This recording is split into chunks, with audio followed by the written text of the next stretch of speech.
And welcome back to My TV today, this wonderfully warm Tuesday. So, if you're not amongst the under-18s or off gadding, perhaps down at South Prey Pier, I don't know, maybe you are. Maybe you should get out tonight down to the edge of the Wedge, which is the venue down at the Wedgwood Rooms, because tonight there's a fine musician who we've got in the studio tonight. Daniel Rachel, welcome to the show. Good evening. Now, you've travelled down to appear specifically in Southsea tonight, haven't you? What time are you on? 9:45, playing for just under half an hour.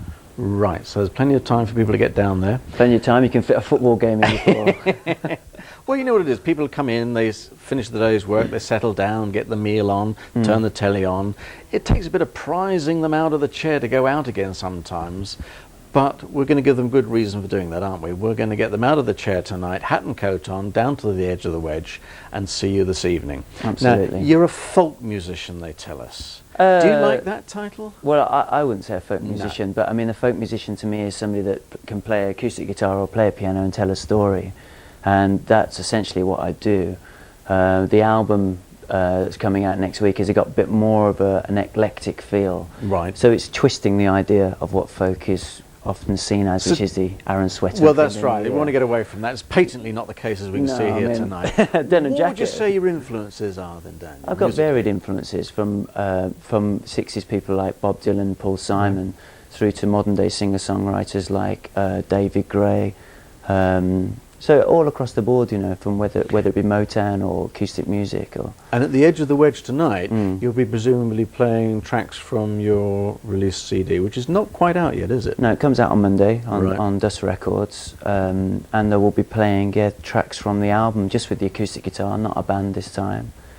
Yeah, but being on tour, this is about the 9th date so far. All right, let's not struggle anymore to describe your music. Let's ask you to give us an example. Off you go. This is called The Last Time I Danced.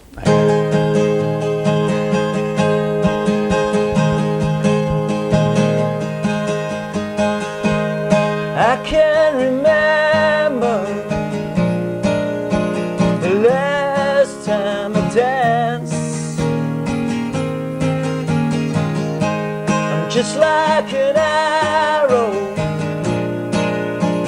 flying from the past. It's not 'cause I'm getting old or the feeling's gone. Something about moving on. I don't believe you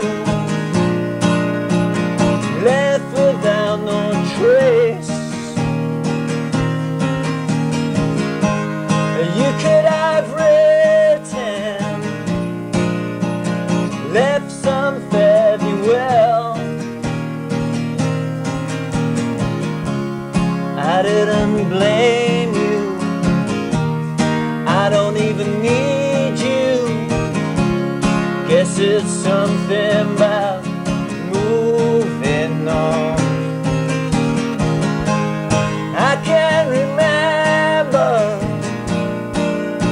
the last time we danced. We're just like two arrows flying from the past. Guess I'll say hi to you. Here's hoping you do too. I do believe we're moving on, moving on. Moving on, moving on, moving on. Doesn't do you justice, just one pair of hands clapping. You'll have a lot more later tonight, I'm sure. That was an abridged version. Well, thank you for abridging it, getting it into the show for us, Daniel. Goldfrapp's on your album, I understand. How do you manage that? Yeah, the drummer from Goldfrapp. Yeah. When I first moved to London, I started playing around the different venues and meeting various musicians to get myself established. And Rowan saw me at a gig and we got chatting and offered to, if ever I was going to make an album, to come and help. And so I called on his goodwill. Yeah. And he was actually playing in Spain over a weekend, and it was a last minute thing, and he managed to come across on a tour bus and made a special trip to appear and play on the album. Good grief. So you were flattered, weren't you? I was very flattered, yeah. And he's done a splendid job on a track called In My Life. I understand something else significant happened during the recording. Tell us about that. You became a daddy. I was wondering what you were getting at then. Yeah. Well, if you've got some other stories, tell us those as well. But I did. I became a father to my daughter Lily, who's now 5 months old. Right, yeah. And this is, in actual fact, the first few nights I've been away from her since she was born. But the last track I recorded on the album was, in fact, the song that I just played.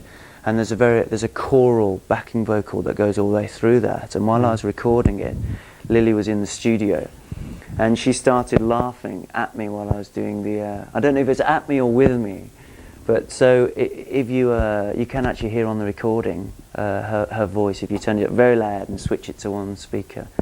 So a backing vocalist she shall be. I was lucky. She could have been bawling her eyes out, couldn't she? It would have ruined it totally. Yeah. Or screaming like fans are going to be tonight, like you. So where did all this start for you then, Daniel? It first started when, in actual fact, from a sibling rivalry, in that my brother was given a guitar, and anything that my brother did, I wanted to do. So I saw him with a Spanish guitar, I wanted an acoustic guitar. Right, yeah. I got into a band when I was 16, and as soon as I was in a band and started songwriting, I knew that something felt right for me, and I've pursued that ever since, and it's kept me going all this time. So you got your first CD out, is that right? Yeah, this is my debut album. Right. What's next on your plans? We'll finish the tour, Yeah. and then the reviews will be coming out over the next month in all the national press and so forth. And then the thing is to act upon the snowballing of that, and then get onto some tour supports, and then maybe even look to getting Dust Records licensed by maybe a major, and look towards doing a second album. But at the moment I've got a good year to be plugging A Simple Twist of Folk. So That must be the title again. What was it again? A Simple Twist of Folk. How could you miss it? Fabulous. Thank you very much for coming along and seeing us this evening. All the best at the Edge of the Wedge tonight. Thank you Hope very it all much. goes well. Hope the family comes along a treat, and that you have a bit more time to give to them, and you won't always be in the studios next time. Exactly, yeah. Thanks ever so much indeed, Daniel. Thank you. Cheers. Okay, well.